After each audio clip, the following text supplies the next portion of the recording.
ಮುಖ್ಯಮಂತ್ರಿ ಜೊತೆ ಯಾರೆಲ್ಲ ಗುರುತಿಸ್ಕೊಂಡಿದ್ದಾರೆ ನಾಯಕತ್ವ ಬದಲಾವಣೆ ಆಗಬಾರ್ದು, ಸಿಎಂ ಆಗಿ ಇವರೇ ಮುಂದುವರಿಬೇಕು ಅಂತ ಯಾರೆಲ್ಲ ಬಲವಾಗಿ ಒತ್ತಾಯ ಮಾಡ್ತಿದ್ದಾರೋ ಅವ್ರನ್ನ ಟಾರ್ಗೆಟ್ ಮಾಡಲಾಗ್ತಿದೆ ಅಂತ ಆರೋಪ.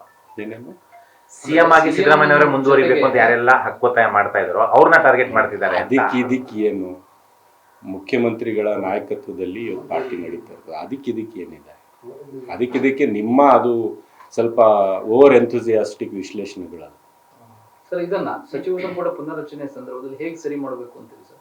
ನಾನು ಹೇಳೋಕ್ಕಾಗೋದಿಲ್ಲ, ಅದು ಪಕ್ಷದ ವರಿಷ್ಠರಿಗೆ ಬಿಟ್ಟಿರ್ತಕ್ಕಂಥದ್ದು. ನಾನು ಇಷ್ಟೇ ಸ್ಪಷ್ಟನೆ ನಾನು ಏನು ಕೊಟ್ಟಿದ್ದೀನಿ, ನಾನು ಯಾವ ಲೀಡರ್ ಮೇಲೇನೂ ಒಂದೇ ಒಂದು ಆಪಾದನೆ ಮಾಡಿಲ್ಲ. ನಾನು ಏನು ಹೇಳಿದ್ದೀನಿ, ನೀವು ಏನು ಪಕ್ಷದಿಂದ ಸಮುದಾಯಕ್ಕೆ ಅನ್ಯಾಯ ಆಗಿದೆ ಅಂತ ನೀವು ಬಿಂಬಿಸಿದಿರಿ ಜನರ ಮುಂದೆ, ನೀವು ಸಮುದಾಯದ ಒಬ್ಬ ಅಭ್ಯರ್ಥಿ ಆಗ್ಬೇಕಂತ ಹೋರಾಟ ಮಾಡಿದ್ರ ಅಥವಾ ಒಬ್ಬ ವ್ಯಕ್ತಿ ವಿಶೇಷದ ಪರವಾಗಿ ಹೋರಾಟ ಮಾಡಿದ್ರು? ನೀವು ಕೇಳಿದ್ದೆ ಒಂದ್ ಹೆಸರು, ನಿಮ್ಮ ಹತ್ರ ಪರ್ಯಾಯ ಕೊಡಿ ಅಂದ್ರೆ ನೀವು ಪರ್ಯಾಯ ಕೊಟ್ಟಿಲ್ಲ.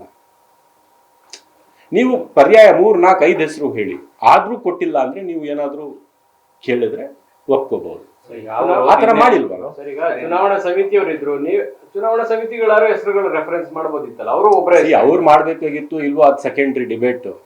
ನೀವು ಆಚೆ ಏನ್ ಸಂದೇಶ ಕೊಡ್ತಾ ಇದ್ದೀರಿ, ನಾವು ಹೋರಾಟ ಮಾಡಿದ್ವಿ ಮುಸಲ್ಮಾನರ ಪರ, ಕಾಂಗ್ರೆಸ್ ಪಾರ್ಟಿಯವ್ರು ಕೊಟ್ಟಿಲ್ಲ ಅಂತ ಹೇಳ್ತಾ ಇದಿರಲ್ಲ, ನೀವು ಮುಸಲ್ಮಾನರ ಪರ ಅಲ್ಲ ಹೋರಾಟ ಮಾಡಿದ್ದು, ಅಲ್ಪಸಂಖ್ಯಾತರಲ್ಲ, ಒಂದೇ ಒಂದು ವ್ಯಕ್ತಿ ಪರ, ಯಾಕಂದ್ರೆ ಅವ್ರು ನಿಮ್ ಫಾಲೋವರ್ ಅಂತ ಮಾಡಿದ್ದು.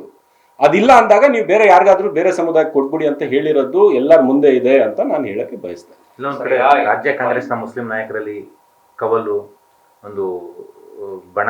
ಹೌದ್ರಿ, ನಮ್ಗೆ ನೋವಿದೆ.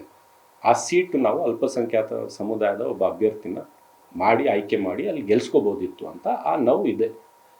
ಇವ್ರ ತಪ್ಪುಗಳಿಂದ ಅದು ಕಳ್ಕೊಂಡಿದೀವಿ ಅಂತ ಆ ನೋವು ವೈಯಕ್ತಿಕವಾಗಿ ನಮಗೂ ಇದೆ.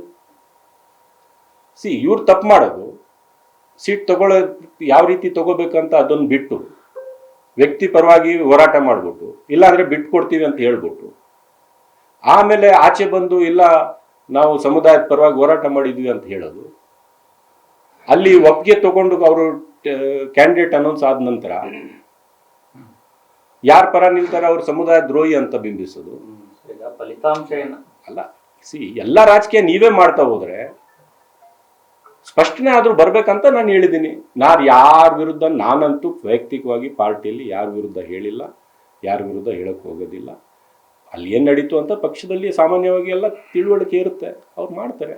ಸರ್, ಈಗ ಫಲಿತಾಂಶ ಬರೋಕಿನ ಮುಂಚೆ ಈಗ ಯಾರ್ದವ್ರ ಮೇಲೆ ಹೊಣೆ ಹಾಕ್ಬೇಕಲ್ಲ, ಆ ಹೊಣೆಯನ್ನ ನಮ್ಮ ಮೇಲೆ ಹಾಕ್ತಾ ಇದ್ದಾರೆ. 4ನೇ ತಾರೀಕು ನೋಡಿ ಏನ್ ಫಲಿತಾಂಶ ಬರುತ್ತೆ ಅಂತ ನೋಡಿ, ನಮ್ಮ ಪಕ್ಷದ ಅಭ್ಯರ್ಥಿ ಎಷ್ಟು ದೊಡ್ಡ ಅಂತರದಿಂದ ಗೆಲ್ತಾರೆ ಅಂತನೂ ನೋಡಿ. ಆಮೇಲೆ ಯಾರ್ಯಾರು ನಾಯಕರು ಏನೇನು ಮಾಡಿದ್ದಾರೆ ಅದ್ರ ಮೇಲೆ ಅದು ಫಲಿತಾಂಶದ ಮೇಲೆ ಎಷ್ಟು ಪರಿಣಾಮ ಬೀಳಿದೆ ಅದು ನಿಮ್ಗೆ ಗೊತ್ತಾಗುತ್ತೆ. ನೀವೇ ಒಂದು ಇದು ಮಾಡಿ. ಸರ್ಕಾರ 2028ಕ್ಕೆ ಆ ಕ್ಷೇತ್ರ ಮತ್ತೆ ಮುಸ್ಲಿಮರಿಗೆ ಬಿಟ್ಕೊಡ್ಬೇಕು ಅಂತ ಏನಾದ್ರು ಚರ್ಚೆ ಆಗುತ್ತೆ ಸರ್? ಅದು ಪಕ್ಷದ ಒಳಗಡೆ ಏನ್ ಚರ್ಚೆ ಆಯ್ತು ಅದು ಪಕ್ಷದ ಒಳಗಡೆ ಮಾತದು. ನಾನು ಅದ್ರ ಬಗ್ಗೆ ಕಮೆಂಟ್ ಮಾಡಕ್ ಹೋಗೋದಿಲ್ಲ. ಪಾರ್ಟಿಯಿಂದ ಒಂದು ಸೂತ್ರ ಕೊಟ್ರು, ಈ ತರ ನಾವು ಏನೋ ಅಕಾಮಿಡೇಟ್ ಮಾಡ್ತೇವಪ್ಪ, ಈ ಬಾರಿ ಕೊಡೋಣ, ನಿಮ್ಮಲ್ಲಿ ಹೇಳ್ತಿರೋದ್ ಕ್ಯಾಂಡಿಡೇಟ್ ಎಲ್ಲರಿಗೂ ಒಪ್ಪಿಗೆ ಆಗ್ತಾ ಇಲ್ಲ, ಪರ್ಯಾಯ ಕೊಡಿ ಅಂದ್ರೆ ನೀವು ಕೊಟ್ಟಿಲ್ಲ, ಪರ್ಯಾಯ ಮುಸ್ಲಿಂ ಕ್ಯಾಂಡಿಡೇಟ್ ಕೊಡಿ ಅಂದ್ರೆ ನೀವು ಕೊಟ್ಟಿಲ್ಲ, ಹಾಗಾಗಿ ಇದು ಮಾಡ್ತೀವಿ, ಈ ರೀತಿ ಏನೋ ಒಂದು ನಾವು ಅಕಾಮಿಡೇಟ್ ಮಾಡ್ತೀವಿ ಅಂತ ಏನೋ ಒಂದು ಸೂತ್ರ ಕೊಟ್ರು, ಅದಕ್ಕೆಲ್ಲರೂ ಒಪ್ಕೊಂಡ್ರು. ಮತ್ತೆ ಒಪ್ಕೊಂಡ ನಂತರ ಬೇರೆ ಬೇರೆ ತರ ಸಂದೇಶ ಕೊಡೋದು. ಅಲ್ಟಿಮೇಟ್ಲಿ ಇದು ಯಾರಿಗೆ ಲಾಭ ಆಗ್ಬೇಕಂತ ಹೋರಾಟ ಮಾಡಿದ್ರು ಕೆಲವರು, ಯಾವ ಪಕ್ಷಕ್ಕೆ?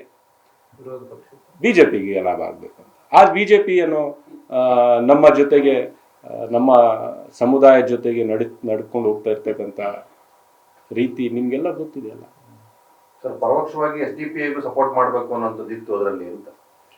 ಗ್ರೌಂಡ್ ಲೆವೆಲ್ ಅಲ್ಲಿ ಏನೇನಾಗಿದೆ ಎಲ್ಲ ಪಕ್ಷದಲ್ಲಿ ಮಾಹಿತಿ ಇದೆ, ನಿಮ್ಮೆಲ್ಲರಿಗೂ ಇದೆ. ನಿಮ್ಮೆಲ್ಲರಿಗೂ ಇಲ್ವಾ? ನೀವು ನೋಡಿಲ್ವಾ? ನಾವು ಕಾಂಗ್ರೆಸ್ನ ಗೆಲ್ಲಿಸ್ಬೇಕು, ಬಿಜೆಪಿನ ಸೋಲಿಸ್ಬೇಕಂತ ಅಲ್ಲಿ ಹೋಗಿದ್ವಿ. ಬೇರೆಯವರು ಏನೇನ್ ಮಾಡಿದ್ದಾರೆ ಅಂತ ಅವ್ರ ಆತ್ಮಕ್ಕೆ ಅವರೇ ಸಾಕ್ಷಿಯಾಗಿ ಹೇಳ್ಕೊಳ್ಳಿ, ನಮ್ಗೇನ್ ಬೇಕಾಗಿತ್ತು. ಅಪೋಸಿಟ್ ಕ್ಯಾಂಡಿಡೇಟ್ಗೆ ಮತ್ತು ಅಲ್ಲಿ ಇಂಡಿಪೆಂಡೆಂಟ್ ಆಗಿದ್ದಂತ ಮುಸ್ಲಿಂ ಕ್ಯಾಂಡಿಡೇಟ್ಗೆ, SDPI ಕ್ಯಾಂಡಿಡೇಟ್ಗೆ ಫಂಡ್ ಮಾಡಿರುವಂತ ಆರೋಪ ಕೂಡ ಇದೆ ಸರ್. ಈಗ ನಿಮ್ಗೆ ಆ ತರದ ಮಾಹಿತಿ ಇದೆಯಾ? ನೀವು ಅಲ್ಲಿ ಗ್ರೌಂಡ್ ಅಲ್ಲಿ ಕೆಲಸ ಮಾಡಿದ್ರಲ್ಲ. ಪಕ್ಷದಲ್ಲಿ ಎಲ್ಲ ಮಾಹಿತಿ ಇದೆ. ಅವ್ರಿಗೆ ಬಿಟ್ಟಿರೋದು ವರಿಷ್ಠರಿಗೆ ಬಿಟ್ಟಿರ್ತಕ್ಕಂಥದ್ದು. ಆ ಮಾತಲ್ಲಿ ನಾನು ಯಾವುದೇ ಕಮೆಂಟ್ ಮಾಡೋಕ್ಕೆ ಹೋಗೋದಿಲ್ಲ, ಪಕ್ಷದಲ್ಲೂ ಕೂಡ ಮಾತಾಡೋಕ್ಕೆ ಹೋಗೋದಿಲ್ಲ. ಬಟ್ ಡಬಲ್ ಗೇಮ್ ಮಾಡಿರೋರು ಯಾರ್ಯಾರು ಅಂತ ಬಹಿರಂಗವಾಗಿದೆ. ಚಟುವಟಿಕೆ ಮಾಡಿದವರಿಗೆ ಸರಿಯಾದ ಕ್ರಮ ಆಗ್ಬೇಕು ಅನ್ನೋ ಆಗ್ರಹ ಅಂತೂ ಮಾಡ್ತೀರಿ. ನಾನು ಯಾವ ಆಗ್ರಹನೂ ಮಾಡಲ್ಲ ಸರ್. ಈಗ ರಿಜ್ವಾನ್ ಅರ್ಷದ್ ಅವರು ನಾನು ಯಾವ ಆಗ್ರಹ ಮಾಡಲ್ಲ, ಯಾವ ಒತ್ತಾಯ ಮಾಡಲ್ಲ, ಯಾವುದು ಇದು ಹೇಳೋದಿಲ್ಲ. ಏನ್ ನಡೆದಿದೆ ಪಕ್ಷದಲ್ಲಿ ಇದೆ, ಅವ್ರಿಗೆ ಏನ್ ಬೇಕೋ ಅದು ತೀರ್ಮಾನ. ಕ್ಷಣ ಕ್ಷಣದ ಸುದ್ದಿಗಳಿಗಾಗಿ ಫ್ರೀಡಂ ಟಿವಿ ಸಬ್ಸ್ಕ್ರೈಬ್ ಮಾಡಿ, ಲೈಕ್ ಮಾಡಿ ಹಾಗೂ ಫಾಲೋ ಮಾಡಿ. ಹೊಸ ಸುದ್ದಿಗಳ ನೋಟಿಫಿಕೇಶನ್ಗಾಗಿ ಬೆಲ್ ಐಕಾನ್ ಮೇಲೆ ಕ್ಲಿಕ್ ಮಾಡಿ.